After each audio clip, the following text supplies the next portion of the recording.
절대로 누구의 말만 듣고 쿠팡이 쉽다고 얘기해서 이런 실수를 절대 범하지 않기를 바라고, 저랑 같이 일하는 친구 5명의 사례가 제가 만들어낸 경험의 전부기 때문에 이런 계산을 안 하고 이미 판을 벌여놔서 이게 소수입이 안 되는 거예요. 이 상품 자체가 애초에 돈을 벌 수 있는 상품이 아니었던 거지. 상품 하나로 100만 원만 벌자, 이걸 50개 깔면 나는 한 달에 5천만 원을 벌 수 있지 않을까? 지금 다 하고 있는 거 아니니까 다 깔 수 있어요. 모든 일에는 순서가 있고 계단을 밟아 나가는 게 필요하구나. 쿠팡에서 팔 수 있는 양은 정해져 있어요. 벌고 싶은 건 알겠는데 그걸 감당할 수 있어? 그러니까 여기서부터 또 소식이 달라지는 거예요. 일단 무조건 장으로 들어가라는 거예요. 이 친구가 4월 달에 매출 한 1억 5천?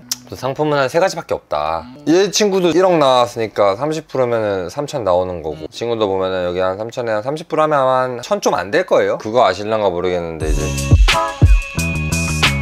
당연히 한 개를 많이 판다? 부럽다, 좋다. 그러면은 나도 그렇게 되고 싶은 거잖아요. 그러면 많이 팔리는 상품을 팔아야 나도 그렇게 되는 거지. 애초에 1등이 예를 들어 1000개를 못 팝니다. 내가 1등이 되면 갑자기 1000개를 파나요? 그게 아니라는 거죠. 쿠팡에서 팔 수 있는 양은 정해져 있어요. 이미 시장에 들어가면 아까 말했듯이 리뷰 개수나 조회수를 확인하면 어느 정도의 파이가 나온단 말이에요. 그러면 여기서부터 이제 내가 생각을 하는 거죠. 내가 벌고 싶은 금액은 얼마다. 예를 들면 한 달에 1000만 원이다. 1000만 원을 벌려면 매출이 얼마가 나와야 되지부터 생각을 하는 거예요. 5천만 원의 매출이 나와야 내 수중에 1000만 원이 꽂히는 거예요. 여기까지 이해가 되죠. 그럼 5천만 원의 매출이 나오는 물건을 또 찾아야 되는데, 찾기 전에 나는 5천만 원의 매출을 감당할 수 있는 사람이냐. 5천만 원 매출 나려면 물건을 사야 될 거 아닙니까? 매출만큼. 그 5천만 원에 대한 원가가 보통은 제가 그 매출의 한 30%가 원가가 나오더라고요. 그럼 1500만 원이 있느냐부터 질문을 해야 되는 거예요. 내가 벌고 싶은 건 알겠는데 그걸 감당할 수 있어? 너 1500만 원이 없으면 5천만 원의 매출을 낼 수가 없잖아요. 물건을 못 사는데. 대부분의 사람은 벌고 싶다고 말은 하는데 내 상황을 직시하지 못하고 이렇게 원가율이 얼마고 얼마가 필요하고 모르니까 자꾸 이거 시작하는데 얼마가 필요해 라고 하는데, 그 얼마가 필요한 건 본인의 목표에 따라 다르다. 1000만 원을 벌고 싶으면 아까 말했던 1500만 원은 일단 무조건 있어야 되는 거다.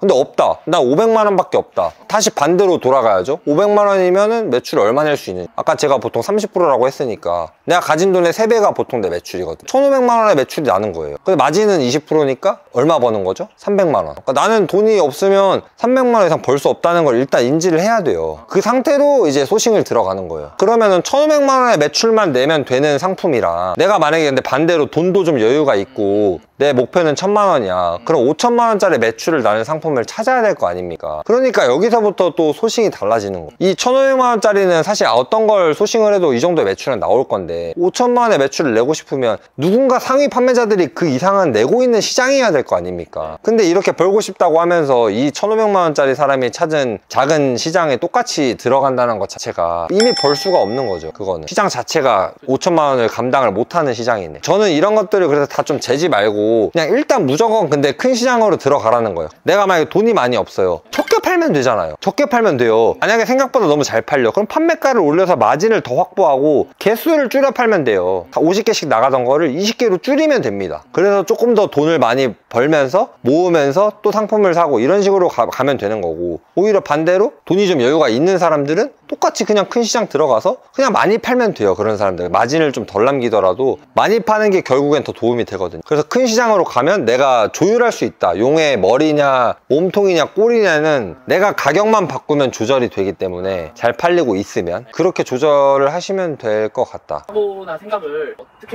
어떻게 하게 됐는지, 이거를 당연히 저도 안 했죠. 그냥 그때 작년에 쿠팡을 한 거예요. 그냥 올리면 팔리고 대충 내가 사온 가격에 그냥 이렇게 계산해서 이렇게 올리면 된다고 했는데 실제로 되더라고요. 그래서 내가 잘하고 있나 보다 하고 생각을 했는데 이제 계산을 한 거죠. 내가 얼마 벌었는지 얼마를 썼는지 계산을 해보니까 실제로 남는 게 없었고, 이걸 개선하려고 해보니까 이미 처음부터 다 꼬여있던 거야. 이런 계산을 안 하고 이미 판을 벌여놔서 이게 소수입이 안 되는 거예요. 이 상품 자체가 애초에 돈을 벌 수 있는 상품이 아니었던 거지. 근데 이게 벌 수 있는 줄 알고 저는 목표가 처음에 그거였어요. 상품 하나로 100만 원만 벌자. 이걸 50개 깔면 나는 한 달에 5천만 원을 벌 수 있지 않을까? 딱 이 생각으로 상품 50개를 2달 만에 런칭을 다 한 거예요. 거의 하루에 한 개씩 진짜로 찾았어요. 진짜로 밥 먹고 집에 가서 밤 12시까지 찾고 그냥 바로 시키고 또 다음날 바로 시키고. 진짜로요. 그 내역이 있을 겁니다 아마. 왜냐면 지금 다 하고 있는 거 아니니까 다 깔 수 있어요. 그렇게 했는데 결과는? 근데 결과는 이제 조금씩 다 나갔지만 전략적으로 접근도 안 했고 시장 내 경쟁사 이런 것도 아예 다 모르고 그냥 올린 거죠. 그냥 복사 붙여넣기로 올린 거예요 솔직히 말하면. 근데 그래도 팔리는 게 신기하긴 했어요.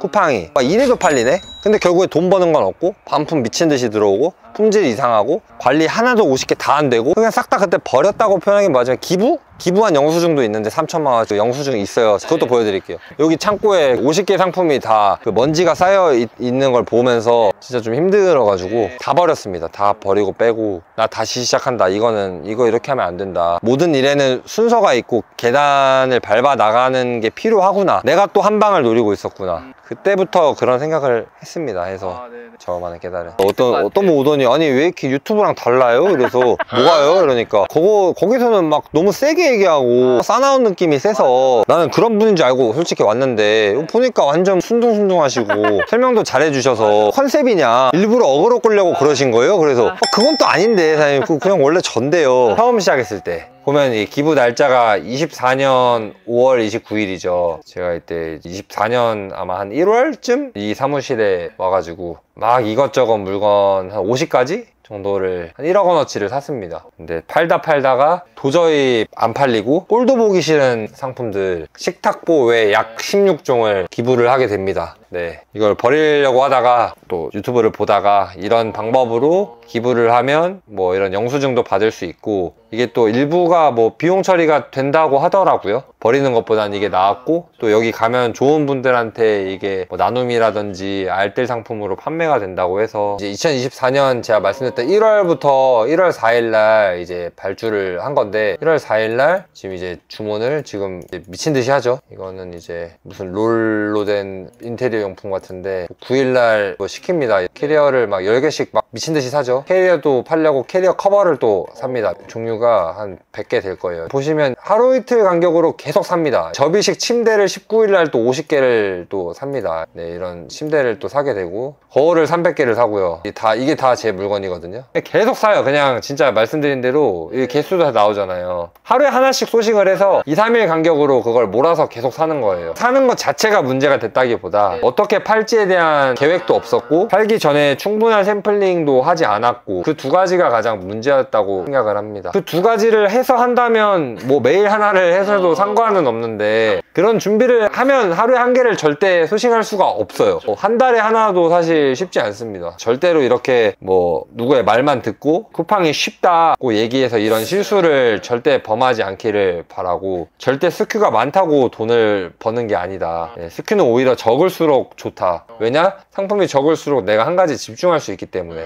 우리가 음식점 가면 이것저것 막 잡다하게 파는 곳보다 단일 메뉴를 파는 곳이 맛있을 확률이 높거든요. 그거에 대한 이해도가 높고 그것만 하기 때문에. 근데 보통 장사가 안 되는 사람들이 메인 메뉴 말고 전혀 관련 없는 다른 것들도 끼워 팔기 시작합니다. 저는 그런 가게보다는 하나를 제대로 하는 장인의 느낌이 훨씬 성공률이 높다고 생각을 합니다. 이런 거를 정리를 해주셨었는데 그쵸. 제가 그러니까 뭐 강의를 아직까지 해본 적이 없다 보니까 사실 수강생의 사례는 저는 없고 저랑 같이 일하는 친구 5명의 사례가 뭐 제가 만들어낸 경험의 전부기 때문에 이렇게 또 글자만 쓰면 사실 뭐 이건 누구나 할 수 있는 거잖아요. 말로만 하는 건. 그래서 이제 이 친구들한테 매출이랑 순수익 자료를 카톡으로 보내라 써놓은 게 이제 순수익도 중요하지만은 이걸 몇 가지의 상품으로 몇 개를 팔아서 이 매출과 수익을 내고 있느냐. 많은 상품을 박리담회로 깔아라가 아니라 우리는 한두 가지 상품에 집중해서 이걸 무조건 성공시킨다. 크든 작든 이거를 모토로 가는 거니까 요거에 좀 더 집중을 해서 보시면 좋지 않을까요? 일단 제일 잘 된 친구인데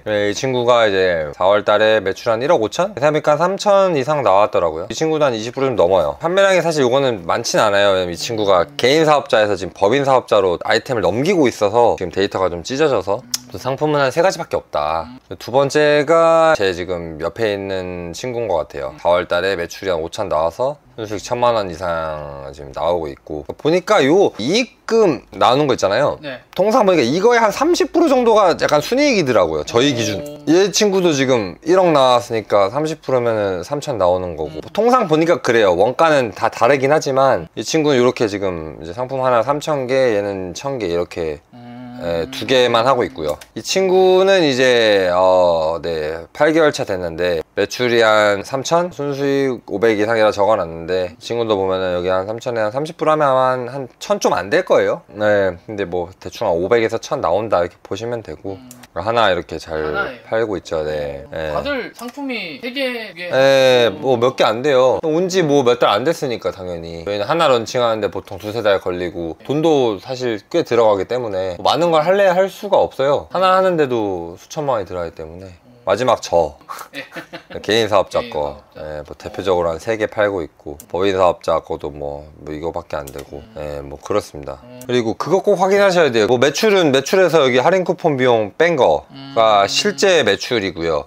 여기 17억에서 12억 7천 빼면 4억 3천 나오거든요. 이익은 여기 나와 있는 이익, 여기서 이 매출에서 뭐 풀필먼트, 수수료, 광고비 뗄 거 다 뺐거든요. 그럼 이제 이익이 나오는데 여기서 쿠팡이 이제 제 원가를 몰라요. 원가 넣는 란이 없으니까 원가를 조사해 봤더니 이 정도가 나와서 빼면 순수익이 여기다. 물론 여기서도 이제 세금도 내야 돼, 뭐 사무실 고정비 이것저것 나가지만 저는 일단 쿠팡 자체에서 수익은 1억 7백이 나온 거고 그것까지 다 계산하기에는 사실 그건 나중에 세무사가 할 일이기 때문에 일단 뭐 쿠팡 자체에서는 이렇다. 그거 아실란가 모르겠는데 이제 수수료 말고 우리가 입출고비랑 이런 것도 쿠팡에 막 뭐 떼가는 거 있어요. 이게 판매 가격에 따라 다르게 측정되거든요. 뭔 말이냐면 9,900원에 파는데 예를 들어 입출고 배송비가 합쳤더니 한 2,500원을 떼가요. 제 상품 기준으로 1,000원을 올려서 1,900원에 팔잖아요. 근데 그럼 이 입출고비가 1,000원이 더 올라요. 그 카테고리마다 그 판매가별로 그 구간이 있거든요, 정해진 게. 그러니까 내가 그래서 1,000원을 올려서 1,900원에 팔면 1,000원 수익이 더 나겠지라고 생각할 수 있는데 실제로는 입출고비가 1,000원이 올라버리기 때문에 1,900원에 파나 9,900원에 파나 내가 받는 돈은 거의 똑같다는 거예요. 그러면 1,900원이랑 9,900원에 얼마에 파는 게 더 낫겠어요? 9,900원에 팔아야 소비자 입장에선 더 저렴하니까 많이 살 거고 경쟁력이 있을 거 아니에요. 그래서 이 가격을 정하는 것도 마음대로 정하는 게 아니라 이런 정산이랑 수수료를 확인해서 나한테 유리한 가격으로 판매를 해야 된다. 올릴 거면 차라리 12,000원대로 올려야지 애매하게 10,000원 초반대 11,000원대로 올리면 입출고 배송비만 더 붙어서 판매도 더 안 되고 들어오는 돈도 똑같고 악순환으로 가는 거예요. 그래서 이런 계산을 잘 하셔야 한다. 이것도 유튜브에 아마 치면 다 나올 겁니다. 더 좋은 건 그냥 툴 쓰는 거예요. 저는 그래서 이걸 엑셀로 사실 제가 만들어서 드릴 수도 있고 뭐 계산기를 드릴 수도 있어요. 근데 저는 별로 그걸 추천 안 해요. 왜냐면 이 정책은 계속 수시로 어차피 자주 바뀌고 그냥 저는 그때 뭐 빅셀 거기랑 아무 관련도 없다고 했지만 그냥 그걸 내고 돈 내고 쓰는 이유가 그런 것들을 걔네가 저보다 더 빠르게 업데이트 해주고 그냥 원가만 넣으면 알아서 계산이 돼버려요. 내 마진을 1원 단위까지 부가세까지 다 곱해서 쿠팡 데이터를 아예 연동을 해오기 때문에 물론 한 달에 10만 원이라서 싼 건 아닌데 그래도 하루에 뭐 3,300원이면 사실 커피 한 잔 값이잖아요. 스타벅스 커피 먹지 말고 컴포즈 먹으면 돈 3,000원 남잖아요. 그걸로 그 관리 툴을 쓴다면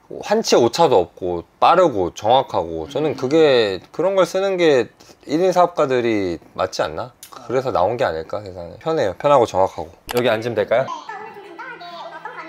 실제로 제가 정말로 그냥 하고 있는 방법 그대로 저의 뭐 이런 관점, 사업하는 방향성 이런 것들을 얘기해주는 자리였다. 그래서 여러 가지 방법을 많이 해봤지만 이 방법이 나한테 가장 잘 맞았고 들으시는 분들도 나와 생각이 비슷하다면 실행해보면 너무 좋겠다. 뭐 이런 얘기였던 것 같습니다. 당연히 쿠팡에 관심이 있고 또 돈 벌고 싶은 분들이겠지만 그 중에서도 그런 것 같아요. 저와 결이 맞는 분. 저 같은 경우에는 한두 상품으로 그냥 수익을 만들어내는 이런 방법이라서 여러 개 상품을 많이 하시다가 실패를 하셨거나 또는 뭐 계절 상품 이런 것 때문에 계속 상품을 찾고 런칭해야 되고 또 매출이 떨어지는 이런 불안한 매출을 가지신 분들이 들으면 너무 좋을 것 같습니다. 현장에서 만나보니까 느낀 점이 따로 있으신가요? 네. 생각보다 제가 이제 과거에 겪었던 그런 문제들을 똑같이 경험하고 계신 분들도 계셨고요. 그리고 들으신 분들한테는 일단 그런 걸 느꼈고 제 스스로는 이게 어쨌든 이 강의를 한다는 게 정말 더 잘 준비를 해야겠구나. 내가 아는 지식을 말로 글로 설명한다는 게 그렇게 만만하게 볼 일은 아니다.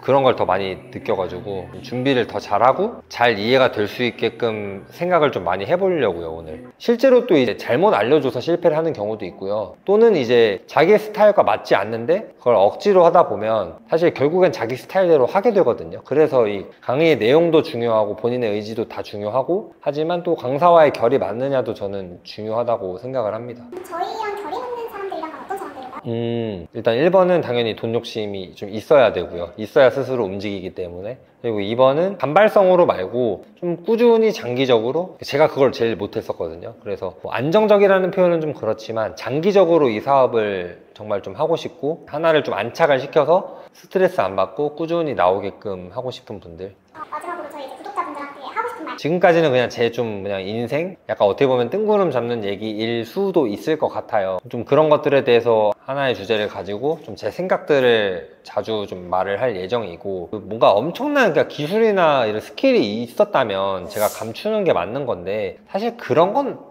또 딱히 없거든요. 그냥 이미 시중에 다 나와 있는 것들인데 내가 안 해봐서 모른다든지 아니면 이거를 뭐 엄청난 거라고 생각을 안 한다든지인데, 이제 그런 부분들을 그래서 이게 대단한 거고 뭐 엄청난 거다 이렇게 좀 얘기를 해서 하게끔 만들면 유튜브만 보고 하셔도 할 수 있게끔 그런 내용들 하고 싶고, 이 생각의 흐름을 좀 바꿔야 되고 본인이 진짜 어떻게 생각하고 움직이느냐, 이걸 이해하느냐, 이런 거에 따라서 결과가 달라지지 뭘 배워서 달라지고 안 배워서 달라지고 이건 아닌 것 같아요.